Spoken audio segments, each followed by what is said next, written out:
My name is Luke Pritchard. I'm the director of the Beyond Alliance, and I'm really excited about a question that we're going to talk about today. Does the carbon market actually work? For those of you who don't know about the Beyond Alliance, we are a coalition of nonprofit organizations working together with companies to find pathways to bring scale, impact, and integrity to climate solutions through market-based mechanisms, including the voluntary carbon market.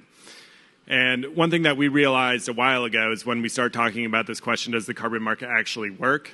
It elicits, I think, very strong debates that have people entrenched in their positions. And often these debates are happening in New York City, they're happening in Brussels, they're happening in London. And what that's done is it's taken agency away from those people who are closest to the ground on these projects across the world, including here in the United States. People from Georgia, from Arkansas, who are working on forest restoration and agroforestry projects. Individuals maybe from the Midwest who are working with companies that are plugging orphaned oil and gas wells. And we wanted to make sure that their story is part of this conversation as well, and also shift how we think and how we talk about the voluntary carbon market. So we set out to elevate those voices through a project to do a short documentary on what these projects actually look like on the ground and giving agency to these people to tell their own stories. So we're really excited to be launching this film later tonight, but we're going to have a short teaser for you guys to watch, and many of the individuals featured in the film are going to be on the next two panels that you're going to see. So we're going to have one panel that has a lot of the organizations implementing and developing these projects, as well as some of the corporations that are supporting them, to talk about what these partnerships look like in practice and why they're so important. And we have Kaya Axelson from Oxford, who many of you saw in the last panel. I think there's great carryover from that panel when talking about spheres of influence and the imperative for companies to mobilize portfolios in support of global net zero goals and beyond value chain mitigation. Then we'll have a short teaser of the film, and then we'll bring up some landowners who have joined us from Georgia to hear more about their story. So with that, I would like to invite Kaya Axelson, our moderator, up, along with Eric Hansen from Workday, Nate Truitt from the American Forest Foundation, Kirsten Love from Tradewater, and Sarah Ford from Chestnut Carbon.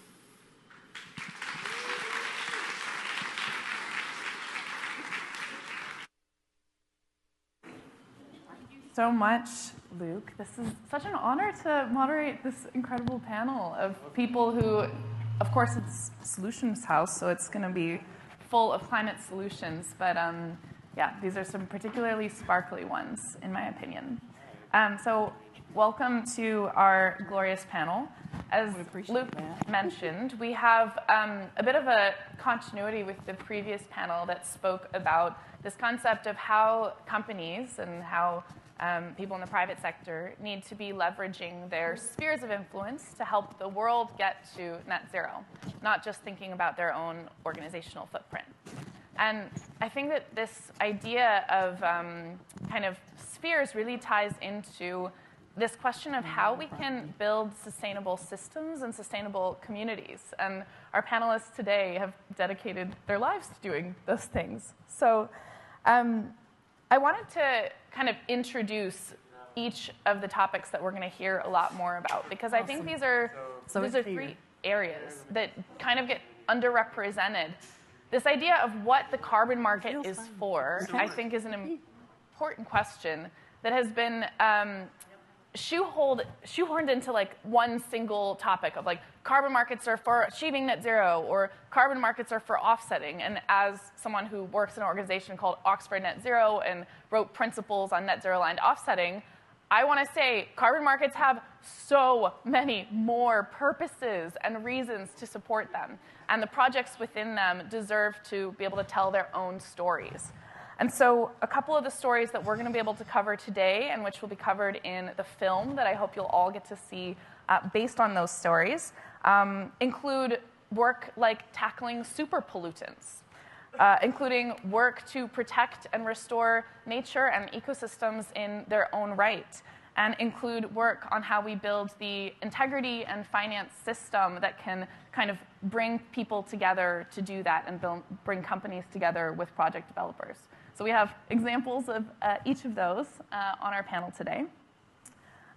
Kirsten, I'm going to start with you. I'm super curious to hear about your work because I have been fascinated with the work that you do around orphaned oil and gas problems. I didn't even realize that oil and gas wells could be orphaned. Yeah, they can, and they are. And that's very sad for them. It's actually a pretty big problem in the U.S. So there's about 140,000 documented orphaned wells, but there's estimates there's about 250,000 to 750,000 undocumented orphan wells. When we say orphaned, we mean that they don't have a solvent owner, so no one is responsible for them. And oftentimes these are sitting on landowners' land, farmers' land, usually in private spaces, and they don't have the resources to address them either.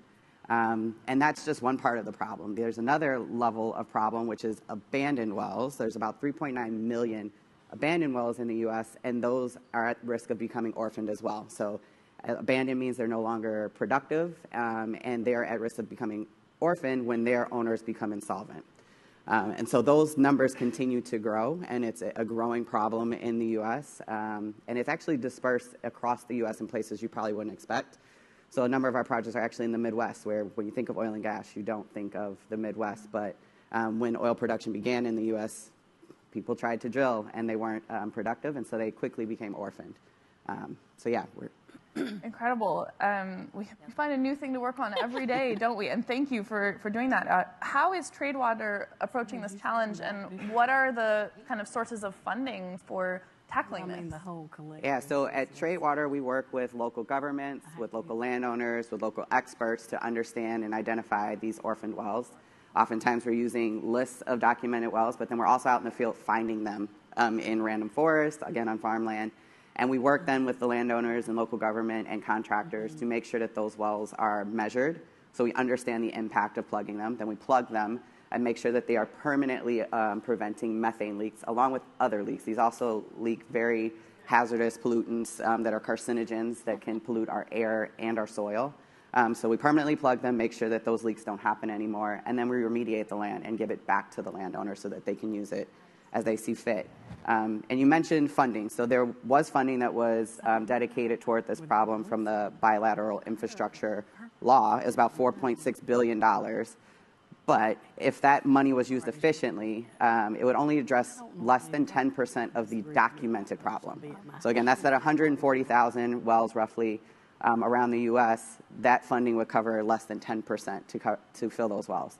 So that's where private climate finance comes into place to fill that gap and to make sure that we do this work quickly because these wells are actually leaking about 7 million tons of impact every single year. Wow. That's so important. It makes me want to come with you to hunt for oil wells. Like, come on. Yeah, I can come. What about methane in particular that makes this such an important problem? Yeah, so super pollutants is a buzzword that I've heard a lot this New York Climate Week, and I'm really excited that they're getting the attention that they need because methane is a super pollutant. It's also a short-lived climate pollutant. And so a super pollutant means that it's super potent relative to carbon dioxide. Methane in particular is 84 times more potent than CO2. It's also a short-lived climate pollutant, meaning that it does all of its damage in the near term. So addressing methane becomes critical in our ability to slow warming and to buy us more time to decarbonize and invest in decarbonization strategies. I think the other really interesting thing about methane, particularly from orphan oil and gas wells, is that these are orphaned wells that have no utility to anyone. They are literally just sitting there leaking methane and other harmful gases. So there's no other need for them other than we should plug these, we should get rid of them. They kind of become, as some have mentioned, like the duh moment. These are the low-hanging fruit, and these are emissions that we can actively avoid and scale the work to do this, to avoid these emissions as well. And other methane solutions also have scalable action that can happen today so that we can curb warming and buy us more time to further decarbonize. Incredible. That sounds to me like these open sores on our Earth that we've left there. Because we have time, I'm going to throw one more question at you. It sounds to me like there are some social implications for having these open wells. Can you speak to that aspect of it? Yeah, so like I mentioned, these are leaking other toxins, other carcinogens, and they're actually closer than you think. I think there's estimate that People live within 2 miles of orphan wells, 14 million people in the U.S. So these are in people's backyards. They're kind of scattered all over. And if you see a pipe sticking out the ground, that's probably an orphan well. You just don't know it. So they have these implications on health and wellness. And also, in particular, some of the wells that we've plugged have been on farmland. And I've been out in the field, and I've seen where they've had to farm around a well. So there's potential equipment issues. You don't want to hit one of these things with your equipment. So when we plug the well, we're also able to remediate the land and give that back to the farmer or to the landowner so that they can use the land as they would like to and don't have to worry about this spewing not only methane but other harmful potent gases for them and their families. Incredible. Thank you for that work. Yeah. So building on Kirsten's remarks, Eric, I know that we've been on panels together because you support a range of amazing solutions. Workday, of course, partners with many, many people and probably has to be very selective about the projects that you partner with. Why did you choose Tradewater? It's another level. That's a great question. So for those of you who don't know Workday, we're an enterprise software provider. Some 70 million people around the world use our software for finance and HR. And we have a net zero commitment, right? Yeah. And so as part of that net zero commitment, we are looking to mitigate those residual emissions across our operations, right? And beyond value chain. But what drew us to the work that Tradewater was doing, well, first, when we first were in discussion with Kirsten and the Tradewater team, it was a very nascent new standard to plug orphaned oil and gas wells. And so we saw an opportunity, if we elected to do a long-term offtake, a multi-year offtake, that could be truly catalytic in terms of getting these projects, off the ground. That project finance can really accelerate the great work that's being done. So that was really important for us at that time. It still is. The other is, if we're being honest, right? Like Luke, I think, set this up really well. There are a lot of criticisms about the voluntary carbon market.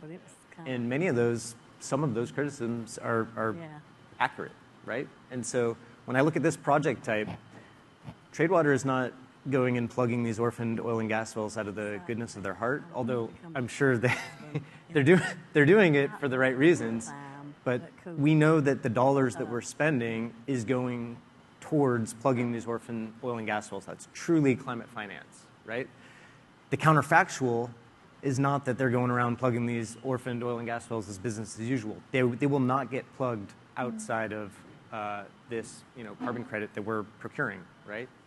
So that was really important to us from what they call an additionality perspective. Yeah. So you're telling me that not everybody goes oil well hunting on the weekends for fun? Just you, Kaya. Oh, well, not yet. Incredible. Yeah, that word additionality, I mean, it can mean so many different things, but what you're pointing to is in some ways like a regulatory failure that is being met through these projects. What impact do you think partnerships like this can deliver in like the broader context of the fight against climate change? Why do you work at a system level when others are very happy to just do their minimum liability? Oh, that's a great question. I think it's ultimate for any corporate. It's going to be like a core value driven play, right? Like how do we build our brand and align it with doing the good work, right? But these types of partnerships are sort of critical, right? Like where Tradewater is not going to do this without funding from us as a corporate or other corporates. And so it's critical to find, Workday is not going to solve climate change on our own unilaterally, right? Like we're not a hyperscaler. We're not going to move markets on our own. You have to find these partnerships with companies, organizations, NGOs that are doing the work and doing the good work, and ensure that they're getting the right capital that they need to scale that. And so that's what really thrills us about this work. And I'll echo all of the points that Kirsten made around the social impacts. I think that's truly very, very important. And I'll add a couple of more key facts there, which really drew us to this project type. Number one, zooming in, if you look not within 2 miles, but within a half mile of these wells, the research shows there's about 4.5 million people that live within a half mile of these wells. So, this is certainly a people impact. And then there's research that shows just in Ohio and Pennsylvania alone, you could create upwards of 14,000 jobs, good paying jobs, going out there and plugging these orphaned oil and gas wells. And likely, what are the skill sets that are needed to plug the wells? Same skill set that there is to drill for oil and wells. So there's a just transition impact as well that I think really excites us about this project type. Wow, we could probably talk about that a lot more in the public eye. So what I'm hearing is that you are working on plugging gaps in the ecosystem of climate finance, and Kirsten is working on plugging wells. And Sarah, I'm going to turn to you because the nature-based solutions that you work on, these are, nature provides these solutions sort of on their own. But Chestnut is working across the southern U.S. with a unique approach to ecosystems restoration. Can you shed a little bit more light on your model and what makes it truly a nature-based solution? Yeah, certainly. I think nature-based solutions are a term that probably many in this room are familiar with. And our model surrounds both purchasing marginal agricultural and pasture lands and restoring those to native biodiverse forests across the southeastern U.S., like you mentioned. So we're doing this on company-owned lands right now and transitioning them back to a forest ecosystem similar to what once was there. And we're using carbon markets and carbon finance to really support and leverage this model. So both as, again, a nature-based solution to mitigate climate change and also as a form of carbon offsets for our corporate partners, corporate off-takers. Microsoft currently is one of our biggest corporate partners. So a really important part of this model and how we've built it, and really kind of echoing what both our panelists just mentioned, is our partnerships in the communities where we work. So we rely really heavily on local forestry consultants, nurseries, stakeholders, community members in the project design element of our project, both in the setup, implementation, and the long-term monitoring. Without that, we really wouldn't be able to just get these projects implemented, and we wouldn't be as successful as we've been so far. We've restored over 30,000 acres in the last 3 planting seasons in the southeastern U.S. We own upwards of 60,000 acres currently, so we're planning to plant and reforest an additional 30,000 acres this planting season. So we've been really busy planting a total of 17 million trees so far. Wow. Yeah, I think that does deserve a round of applause. Yeah, you all do. The next question was supposed to be a question on biodiversity and net gain and how you kind of establish that. But first, I actually want to ask a more personal question. Like, what does that feel like to be able to protect and restore that much land?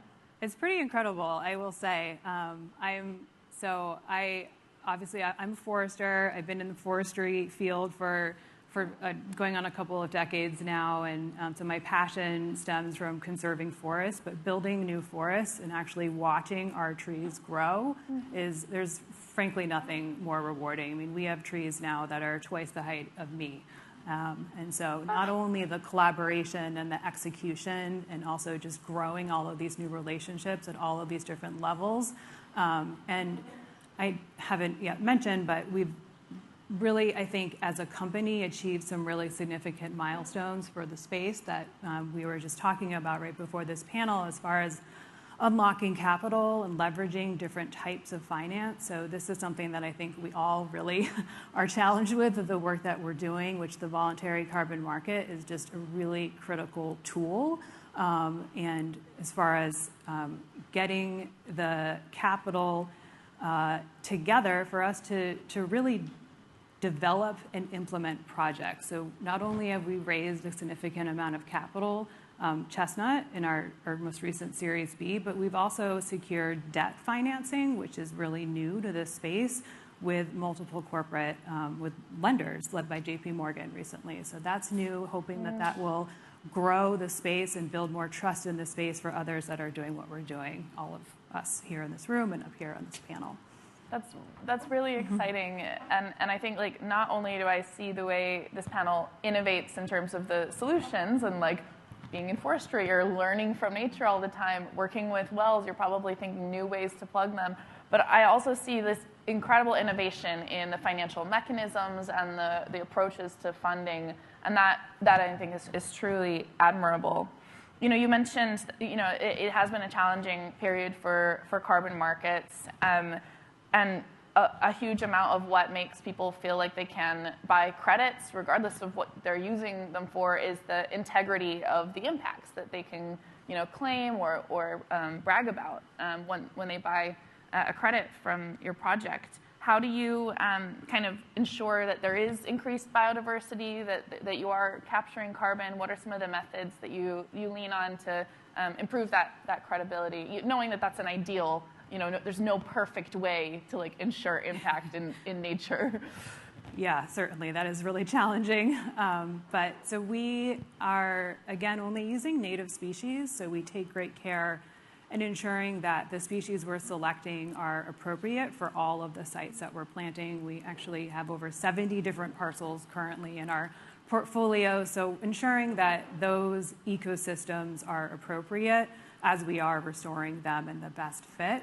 We've planted over 20 different species so far across our entire portfolio. So we have upwards of 10 different species that we're planting on each site. So really aiming for biodiversity in addition to committing to a really strong durability and permanence factor. So committing to maintaining the forest that we're building and growing for 100 years. Woo. So there's a big biodiversity commitment that comes along with that, and all of the other ecosystem benefits and services naturally, soil and water quality improvements, wildlife habitat, connectivity, et cetera. So just very much a foundation of what we're doing. We have a Forest Stewardship Council certification, additionally, that we layer in with our carbon standard. That is just another additional stamp and protection to that biodiversity, especially for forest management activities or any chemical usage. We have a verified impact standard that's part of the Forest Stewardship Council standard that is actually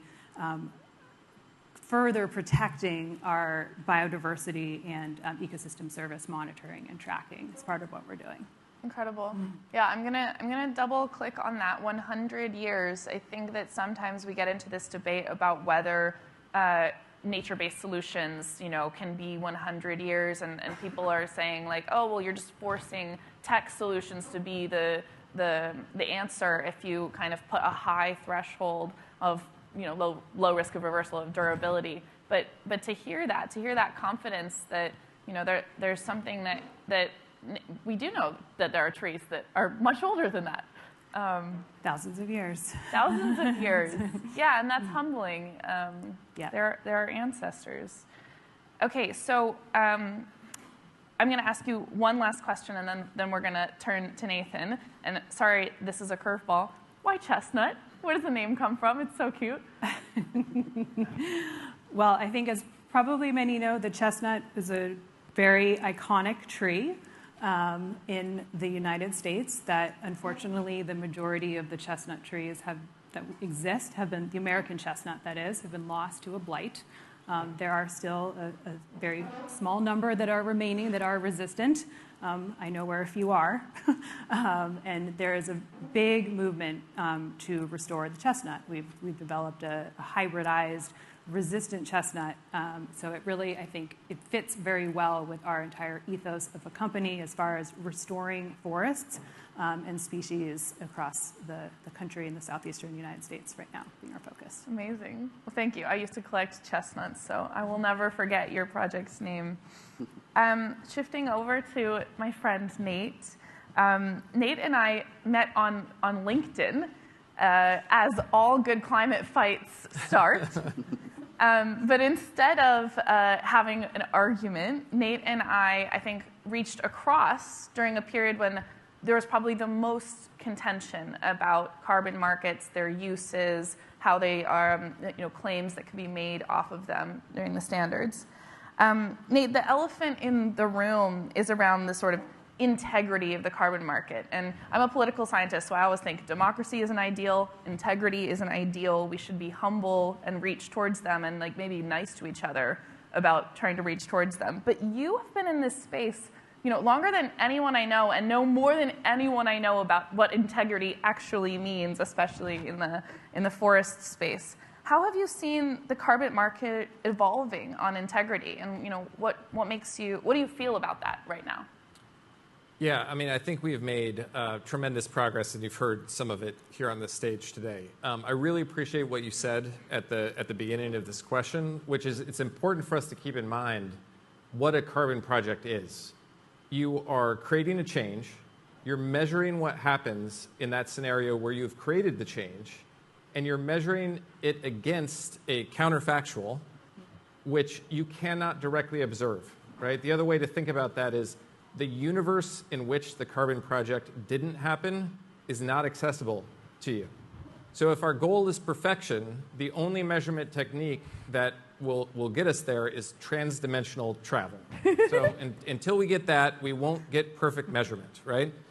So we need to shift out of that frame to a frame of continuous improvement, right? We can always get better at how we are inferring what that counterfactual or baseline scenario would be. We've made a ton of progress, and without going into all the weedy details, maybe just to bucket that progress, we've made progress, first of all, on the technical and scientific aspects, understanding how to measure these impacts. Yeah. We've made a lot of progress on the financial aspects, right? It's great to come up with the right science, but unless these projects are financed in a certain way, you can't use it. We've made a lot of great progress on the markets, right? These new methods cost more money to implement, and so buyers have to be willing to pay for that quality. And we've made a tremendous amount of progress when it comes to the governance of this market, removing some of the conflicts of interest that were there before and establishing some common standards here. It's, I think, really useful to call out the work of the Integrity Council for the Voluntary Carbon Market, or the ICVCM. And then the final thing is, and a huge compliment to you and your colleagues, Kai, for this, I think we've also improved our understanding of what the appropriate uses of carbon credits are, right? And that's really important, because if you're asking an inherently imperfect mechanism to stand in and do a perfect job, you're always going to have a mismatch. Mm-hmm. So all of those things together, I think, have added up to a place where we can all have a lot more confidence in the carbon market, certainly than we had 5 years ago. That's not to say there aren't more improvements to be made. There absolutely are. But it's night and day to where we were a couple of years ago. Well, I mean, thank you so much for the compliment. And I'll take it as long as you hear from us that when we work on the demand side, we have such a self-consciousness that we don't know, if we haven't done the work that you all have done, we don't know what it's like to go through the painstaking and passionate work of developing projects through the vision, through the commitment to nature that you have, to the commitment to people that you have. Like, the integrity top-down work has to meet the ground-up project kind of insights. How are you finding that this shift in integrity, getting rid of conflicts of interest, everything that you mentioned, is changing the way that you implement projects? And then also, how are you finding that the insights from the projects are changing the integrity landscape? That's a really amazing question. It could be a panel on its own. I mean, I think when you think about the landowners that we all work with, right? What they're after also is a real change to their circumstances that are going to benefit them and their families. Now, they might not think about that in terms of climate goals. They may have their own objectives, but they want something real, right? And so when you're working with them, when you're grounded in those communities, that absolutely does push you to a higher degree of seriousness and purpose than if we were just doing some sort of accounting exercise. And then that iteration, going back and forth from the ground level to these kind of forums where we're talking at a higher level, or we start talking about carbon accounting, it creates this wonderful tension. And if you manage it correctly, and again, you treat it as continuous improvement, right? We're always trying to learn something new. We're always curious about what we don't know or how we can improve. Really great ideas are going to come from that. Amazing, and thanks for being in the midst of that and carrying such a optimistic and constructive light into what is such a difficult governance landscape. I want to give the panel, a chance to say a few last words. We've gone down the line of some amazing projects. We've talked about challenges, but I'm hearing quite a lot of conviction out of this panel. say whatever you like that we maybe didn't cover, or answer the question, what is the source of that conviction for you? How do you keep going through the boom and bust of the carbon market? Feel free to jump in.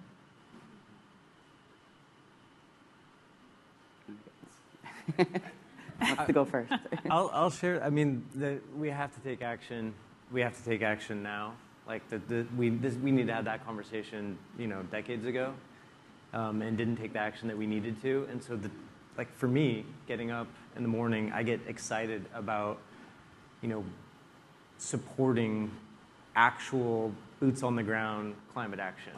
And if I can use our dollars at Workday to maximize, that's the lens that I'm looking at, is how do I maximize our impact on climate?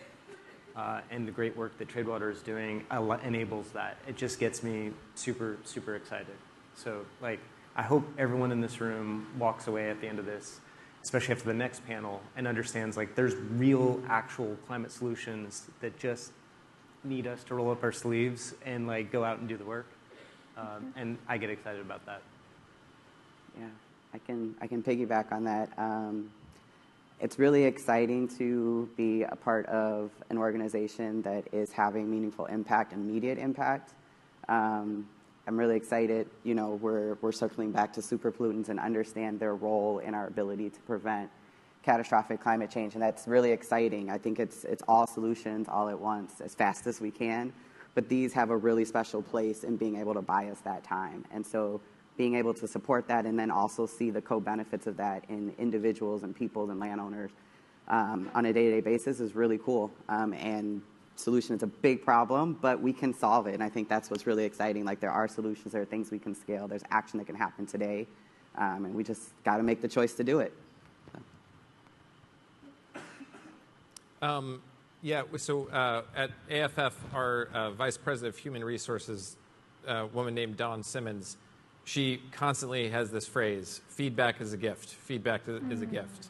And that's how I kind of feel about the boom and bust cycles, right? If it was only good times, it'd be kind of boring, to be honest, right? You don't go to an amusement park and ride a flat train that just goes around. Well, maybe some of us do, but most of us like the roller coasters, right?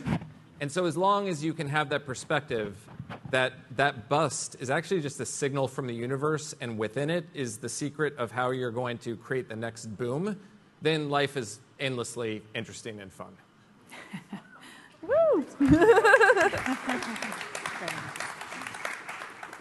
Yeah, I think just sort of piggybacking on that, Nate, which is really great. I heard had just so many great conversations this week, just that are really just reinforcing why I'm so passionate about what I do. And a couple really good lines that I heard or conversations last night. Nature is a luxury. Nature is the foundation of our economy. And, I think that, again, just strengthening how important carbon revenues, carbon finance, the voluntary market as a mechanism for conserving and protecting nature, conserving forests. Our forests are becoming more fragmented, parcelized. We have older generations, generational transfers, in addition to all of the pressures from climate change that are just additional ways in which our forests are under threat. So just really strengthening the need for what we all are doing, in addition to witnessing all of the changes from our changing climate that are happening firsthand right now. So the more doers we have, the better. And I love that everybody are doers in this space. So thank you all. Well, a round of applause for our doers and to all of you. Thank you. Thank you.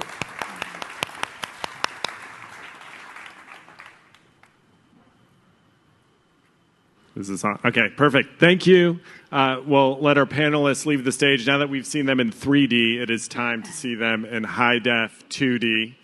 And also to just get a better taste for these initiatives that they were describing, what they actually look like on the ground. So this is the world premiere, actually, of the teaser that we're about to show. Again, the full-length film will be released at Global Citizen later tonight. So go to the Beyond Alliance LinkedIn or YouTube pages this evening, and we'll have everything released there. The film is called From the Ground Up, Voices of the Carbon Market. I think it's a story of soil restoration. It's a story of legacy. It's a story, hopefully, of inspiration, personal impact, and partnerships. And would like to recognize Stacy Soley, who's here, who is the producer on the film, and the director and photographer, Christian Banfield, who isn't here, but I hope is joining via live stream over in London. So we can go ahead and cue up the teaser, please. Grown up now, the world is changing, and climate has a lot to do with it. Fundamentally, I think everybody wants the same thing, which is low-cost energy on demand with the smallest possible carbon footprint. Climate change is an existential crisis. What we hear are always the negative side, but I think what we are missing really is to look at the positive side. We need to go after these non-CO2 gases because there is no more time. Change is both the biggest threat and the biggest opportunity. Voluntary carbon market is really the only mechanism that can deliver money at scale to things that otherwise would go unfunded. This is kind of a new thing, the carbon industry, and it's growing. The idea that climate change is about to run away from us, we can offer this solution. It just feels criminal not to. We've come to understand that at its core, the Carbon Project is about changing human behavior. I got prostate cancer, and my wife didn't want to have to deal with the livestock. If I was going to do something, I needed to pay the taxes. The first thing I hear when I think of cattlemen is pride. I think of a proud farmer who is connected to his heritage and wants to keep it going. I spend a lot of time with my grandma, but this really is my only connection to my grandma.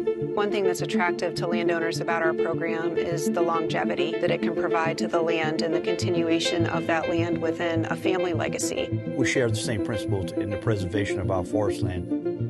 The funds that come from the planting of the trees will help us have the revenue to tear down an old farmhouse, build a new place for the family. As an African American growing up, hearing about environmentalism wasn't something that was really talked, but now you have this opening of the conversation where all of these actions are climate action. And bringing everyone to the table, make sure everyone has a seat, everyone has a say, is really what I think is going to save us. Being in the agricultural world, certainly it's not for anybody that's going to easily quit. So, anybody that's not a quitter, I'm partial to.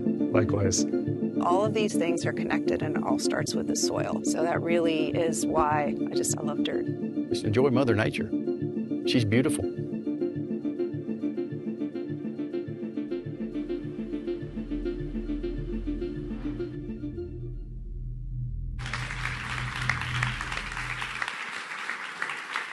All right. So I'm super excited about this next panel. I think these are the voices that we don't hear nearly enough in venues like this, and really excited that we had some landowners come out who are featured in the film and that really inspire me every day. And I'm really glad they're here with us. So Arjun Dur from American Forest Foundation, come on up with Tammy Cheeley and Alicia Logue. Really excited for this conversation.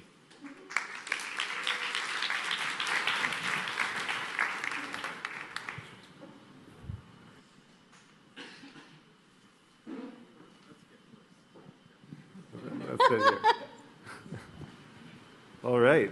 That was quite a trailer. Okay, so setting the scene, setting the context. I work a lot in Georgia. They both live in Georgia, and we've had to learn to work together. This is a big nebulous concept, and environmental markets are met with curiosity, but also skepticism where we work and where they live. So this discussion is kind of talking a little bit about some of the dynamics there and what it's like to work in that space on the ground, doing that tangible work of finding a middle ground between farmers and the forestry and carbon space. So to educate the audience, I'm curious, Alicia, Tammy, what should someone know when they're on the ground in Georgia? What is one piece of advice you'd give them if they were connecting with farming communities in your neck of the woods? To first and foremost find a contact that is accepted in those audiences to guide you through it, that has the history and the trust of those folks, knows about the economy, knows about the land, knows how they feel, And when you're looking for that person, they might not come along that easily. Arjun can attest to this.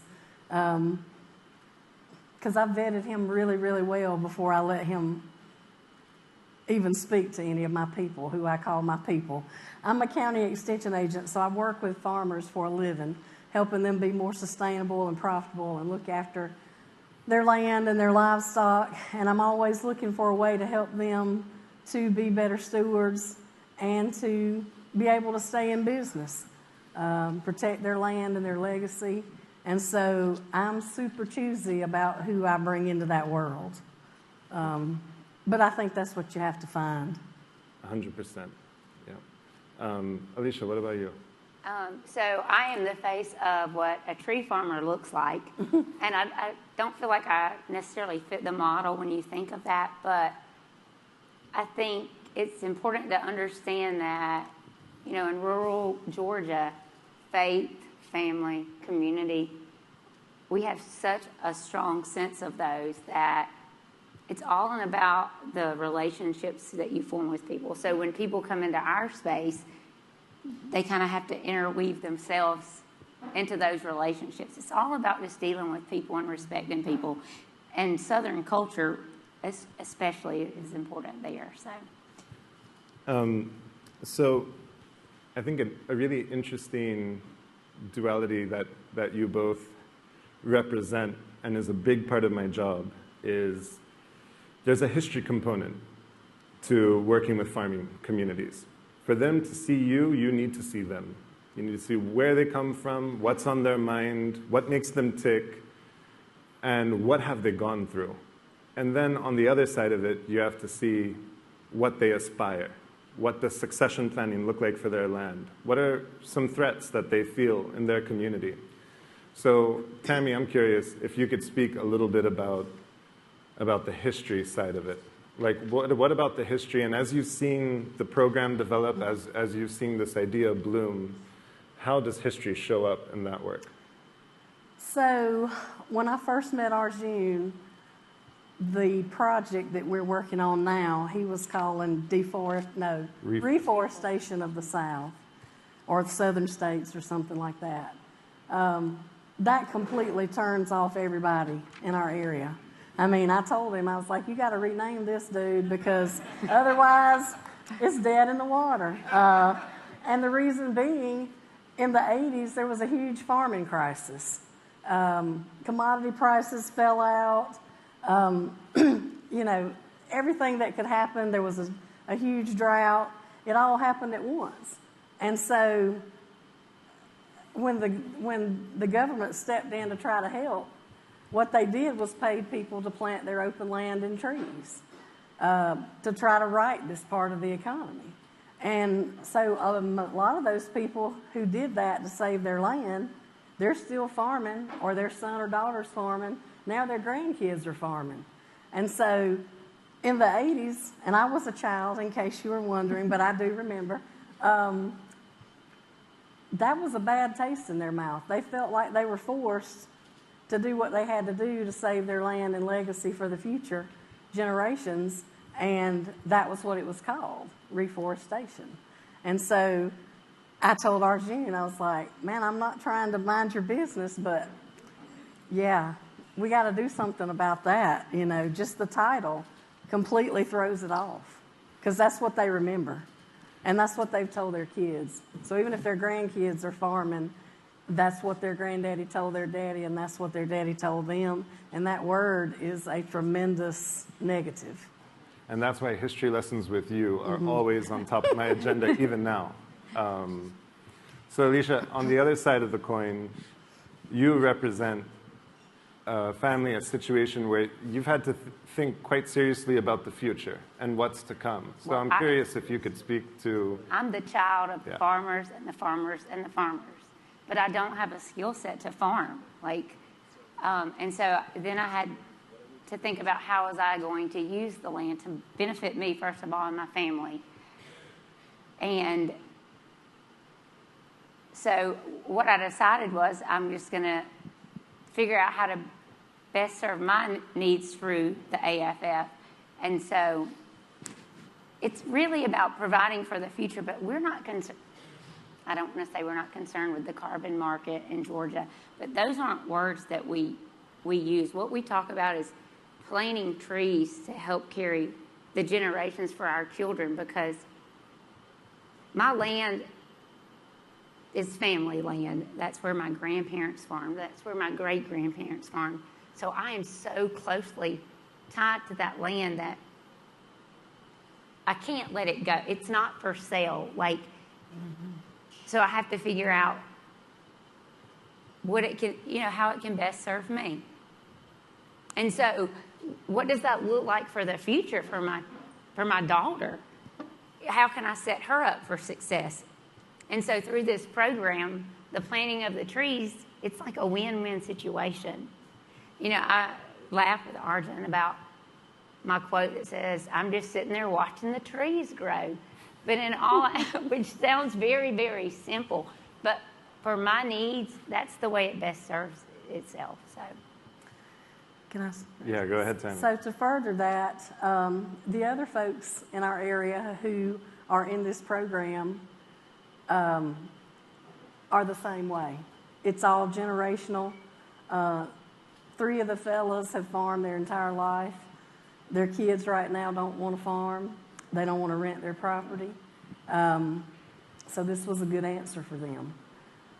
It made perfect sense, which is how I agreed to work with Arjun, because I knew that it would benefit them and people like Alicia, and that has. Yeah, and I think just the ability to have an honest conversation. There's a saying in Hindi that, I'm translating, being genuine, you don't have to articulate it. It speaks for itself.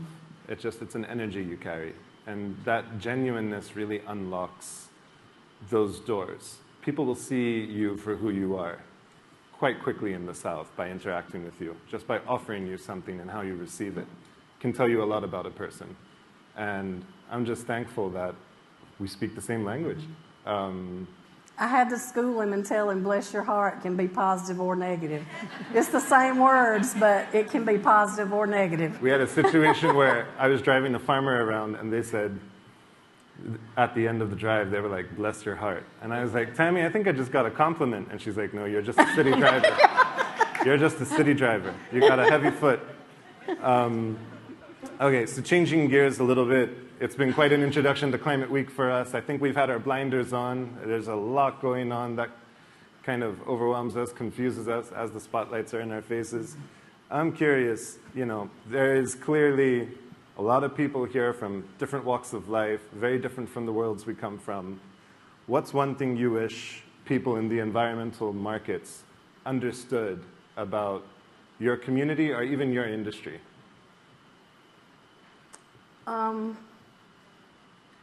So, besides being a county extension agent working in ag for 30 years, I was also born and raised. Take your time. Farming as well, and my family still does. So, for something like this, that's a total change. So, the 3 gentlemen that I work with so closely that are in the program and planted lots of acres of trees, it's a big deal because it changed their life. Yeah. Changes what they see every day, changes what they do every day. And I think I would love for everybody to understand that farmers are the good guys. They take very seriously that they're the stewards of the land and the livestock. They do everything they possibly can to be good conservationists, not only because it's in their best interest, because it's their livelihood.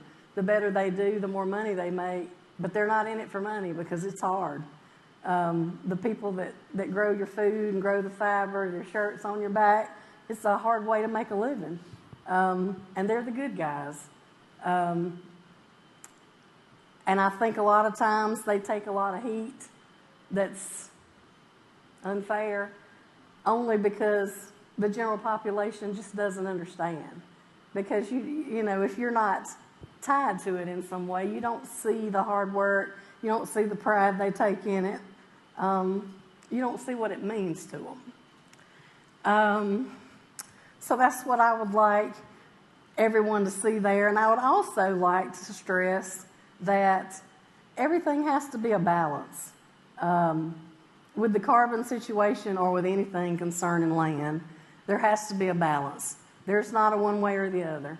You know, we don't need everything grazing cattle. We don't need everything in row crops, but we also don't need everything in trees. There has to be a balance because, you know, we have to feed ourselves. We have to clothe ourselves. And for that to happen for everybody's benefit, there just has to be a balance and an understanding. And I certainly am not saying this to hurt anybody's feelings or to be negative in any way. I'm just representing where I come from and what I see. And I feel like that's probably why you're sitting out there. And I don't want to cheat you, so I'm going to give you all I got. And that's why I think a really exciting middle ground is ideas like silvopasture, where that knowledge and that skill that farmers can bring to the table can actually build beautiful programs that cover both of those parts. So silvopasture, in case you're wondering, is basically a combination of grazing cattle and planting pine trees in a relationship. So that people that have beef cattle don't give up raising beef cattle to be foresters. So they're farmers of trees and farmers of cattle on the same piece of property. So I feel like it's a great compromise from the bottom up. I realize we're slightly over time. I wanted to get Alicia's answer real quick. Yes. I think it goes back to just respecting each other and working together. You know, we're all in this together. Whether you look like me from rural Georgia or you're, you know, somebody from New York City concerned with the carbon market, we've got to work together to figure out the best solution. Well said. Yes. Good job. Thank you. All right, fabulous. Thank you, everyone, for joining. I think these are two of the most authentic voices, probably the two most authentic voices you're going to see all week. I'm so glad that you both took the time to come and have these conversations. It's not only a huge inspiration for me, but it also makes me rethink about how we have these conversations, how we talk about climate change, how we talk about carbon markets, and I hope it's had the same effect for all of you. When the full film is out this evening, you'll see plenty from the three of them, and this incredible relationship and the incredible dialogue comes out strongly in the film as well. So go to the Beyond Alliance YouTube page. If you're inspired, share it with your friends, share it with your family. It's meant to be really accessible and elevate these voices that we don't hear enough from. So let's give them one more round of applause, and thank you for joining.